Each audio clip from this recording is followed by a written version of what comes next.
उब्बे TV में आपका स्वागत है। इस वीडियो में पहले अध्याय को पूरा करूंगा। वीडियो देखने से पहले चैनल को सब्सक्राइब करें ताकि नई वीडियो अपडेट मिल सके। श्लोक 7 के द्वारा दुर्योधन कहता है, हे द्विजोत्तम, हमारे पक्ष में भी जो मुख्य हैं, उन पर भी आप ध्यान दीजिए। आपको याद दिलाने के लिए मेरी सेना के जो नायक हैं, उनका नाम कहता हूँ।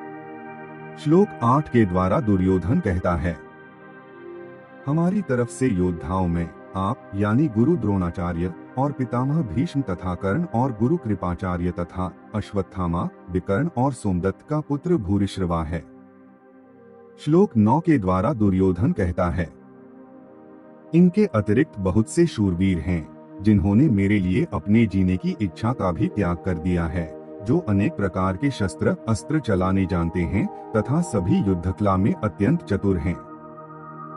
श्लोक 10 के द्वारा दुर्योधन कहता है, हमारी सेना पांडवों पर विजय करने में अपर्याप्त और असमर्थ है, क्योंकि उसके संरक्षक उभय पक्षपाती भीष्म हैं। परंतु पांडवों की सेना हमारे पर विजय करने में पर्याप्त है, समर्थ है, क्योंकि इसके संरक्षक निजसेना पक्षपाती भीम हैं। श्लोक 11 के द्वारा दुर्योधन कहता है, आप सब लोग सभी मोर्चों पर अपनी जगह दृढ़ता से खड़े रहते हुए पितामह भीष्म की चारों ओर से रक्षा करेंगे। श्लोक 12 का अर्थ है, दुर्योधन के हृदय में हर्ष उत्पन्न करते हुए पितामह भीष्म ने सिंह के समान गरजकर जोर से शंख बजाया।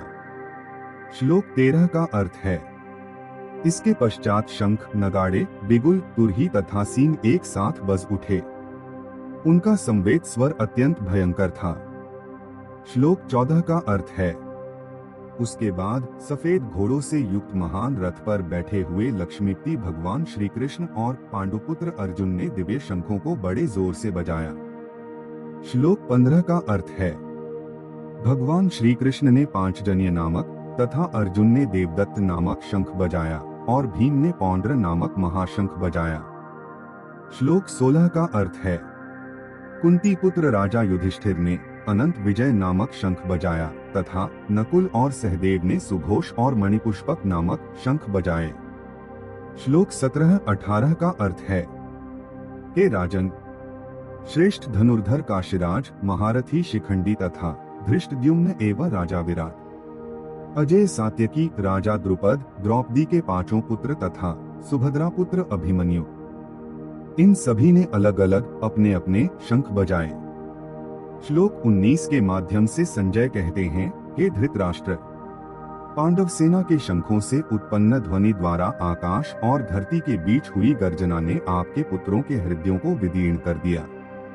श्लोक 20 के माध्यम से संजय कहते हैं, हे धृतराष्ट्र, अब शस्त्रों के चलने की तैयारी हो ही रही थी कि उसी समय आपके पुत्रों को अपने सामने व्यूह रचना में खड़े देखकर हनुमान के चिन्ह की ध्वजा लगे रथ पर आसीन पांडुपुत्र अर्जुन ने अपना गांडीव धनुष उठा लिया और भगवान श्री कृष्ण से यह वचन कहे। श्लोक 21 व 22 के माध्यम से अर्जुन ने कहा, हे अच्युत, मेरा रथ दोनों सेनाओं के बीच खड़ा करने की कृपा करें, ताकि मैं यहाँ एकत्रित युद्ध करने की इच्छा रखने वाले योद्धाओं, जिनके साथ मुझे इस महासंग्राम में युद्ध करना है, उनको देख सकूं।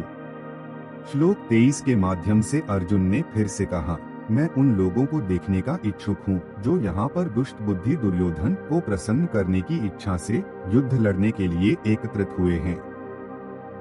श्लोक 24 के माध्यम से संजय ने कहा, हे भरतवंशी धृतराष्ट्र, अर्जुन द्वारा कई बार बोलने पर भगवान श्री कृष्ण ने उस भव्य रथ को दोनों सेनाओं के बीच में ले जाकर खड़ा कर दिया। श्लोक 25 में भगवान श्री कृष्ण ने भीष्म, द्रोण तथा अन्य राजाओं की उपस्थिति में अर्जुन को कहा, हे पार्थ, यहाँ पर एकत्रित समस्त कुरुओं को देखो। श्लोक 26 में अर्जुन ने वहाँ खड़ी दोनों पक्षों की सेनाओं के बीच अपने पिता तुल्य चाचाओं, ताऊओं, पितामहों, गुरु, मामाओं, भाइयों, चचेरे भाइयों, पुत्रों, भतीजों, मित्रों और शुभ चिंतकों को भी देखा। श्लोक 27 जब कुंती पुत्र अर्जुन ने अपने बंधु बांधवों को वहाँ देखा, तब उसका मन अत्यधिक करुणा से भर गया और फिर गहन शोक के साथ उसने निम्न वचन कहे, श्लोक 28 के माध्यम से अर्जुन ने कहा, हे कृष्ण, युद्ध करने की इच्छा से एक दूसरे का वध करने के लिए यहाँ खड़े अपने वंशजों को देखकर मेरे शरीर के अंग कांप रहे हैं और मेरा मुंह सूख रहा है।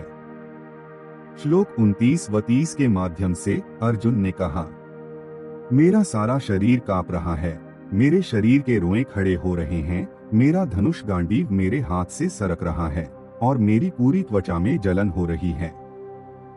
मेरा मन उलझ रहा है और मुझे घबराहट हो रही है। अब मैं यहाँ और अधिक खड़ा रहने में समर्थ नहीं हूँ। केशी राक्षस को मारने वाले हे केशव, मुझे केवल अमंगल के लक्षण दिखाई दे रहे हैं। युद्ध में अपने वंश के बंधु बांधवों का वध करने में मुझे कोई अच्छाई नहीं दिखाई देती है और उन्हें मारकर मैं कैसे सुख पा सकता हूँ। श्लोक 32 व 33 के माध्यम से अर्जुन ने कहा, हे कृष्ण, मैं न तो विजय चाहता हूँ, न राज्य चाहता हूँ और न उससे प्राप्त होने वाले सुखों को चाहता हूँ। हे गोविंद, हम लोगों को राज्य से क्या लाभ, भोगों से क्या लाभ, अथवा जीने से भी क्या लाभ। जिनके लिए हमारी राज्य, भोग और सुख की इच्छा है, वही सब अपने प्राणों की और धन की आशा का त्याग करके युद्ध में खड़े हैं। श्लोक 34 व 35 के माध्यम से अर्जुन ने कहा, आचार्य, पिता, पुत्र और उसी प्रकार पितामह, मामा, पौत्र तथा अन्य जितने भी संबंधी हैं, मुझ पर प्रहार करने पर भी मैं इनको मारना नहीं चाहता। और हे कृष्ण, मुझे त्रिलोकी का राज्य मिलता हो तो भी मैं इनको मारना नहीं चाहता, फिर पृथ्वी के लिए तो मैं इनको मारूं ही क्यों। श्लोक 36 व 37 के माध्यम से अर्जुन ने कहा, हे समस्त जीवों के पालक, धृतराष्ट्र के पुत्रों का वध करके हमें क्या सुख प्राप्त होगा। यद्यपि वे सब अत्याचारी हैं, फिर भी यदि हम उनका वध करते हैं तब निश्चय ही उन्हें मारने का पाप हमें लगेगा। इसलिए अपने चचेरे भाइयों और मित्रों सहित अपने स्वजनों का वध करना हमारे लिए किसी भी दृष्टि से उचित नहीं है। हे माधव, इस प्रकार अपने वंशजों का वध कर हम सुख की आशा कैसे कर सकते हैं। श्लोक 38 व 39 के माध्यम से अर्जुन ने कहा, यद्यपि लोभ के कारण जिनका विवेक विचार लुप्त हो गया है, ऐसे ये दुर्योधन आदि कुल का नाश करने से होने वाले दोष को और मित्रों के साथ द्वेष करने से होने वाले पाप को नहीं देखते। तथापि हे जनार्दन, जब हमें स्पष्टतः अपने बंधु बांधवों का वध करने में अपराध दिखाई देता है, तब हम ऐसे पापमय कर्म से क्यों न दूर रहें। श्लोक 40 के माध्यम से अर्जुन ने कहा, कुल का नाश होने पर सदा से चलते आए कुल धर्म नष्ट हो जाते हैं और धर्म का नाश होने पर बचे हुए संपूर्ण कुल को अधर्म दबा लेता है। श्लोक 41 के माध्यम से अर्जुन ने कहा, हे कृष्ण, अधर्म के अधिक बढ़ जाने से कुल की स्त्रियां दूषित हो जाती हैं और स्त्रियों के दूषित होने पर अवांछित संतानें पैदा हो जाते हैं। श्लोक 42 के माध्यम से अर्जुन ने कहा, अवांछित संतानों की वृद्धि के परिणाम स्वरूप निश्चय ही परिवार और पारिवारिक परंपराओं का विनाश करने वालों का जीवन नारकीय बन जाता है। श्राद्ध तथा पिंडदान की क्रियाओं से वंचित हो जाने के कारण ऐसे पतित कुलों के पितरों का भी पतन हो जाता है। श्लोक 43 के माध्यम से अर्जुन ने कहा, अपने दुष्कर्मों से कुल परंपरा का विनाश करने वाले दुराचारियों के कारण समाज में अवांछित संतानों की वृद्धि होती है और विविध प्रकार की सामुदायिक और परिवार कल्याण की गतिविधियों का भी विनाश हो जाता है।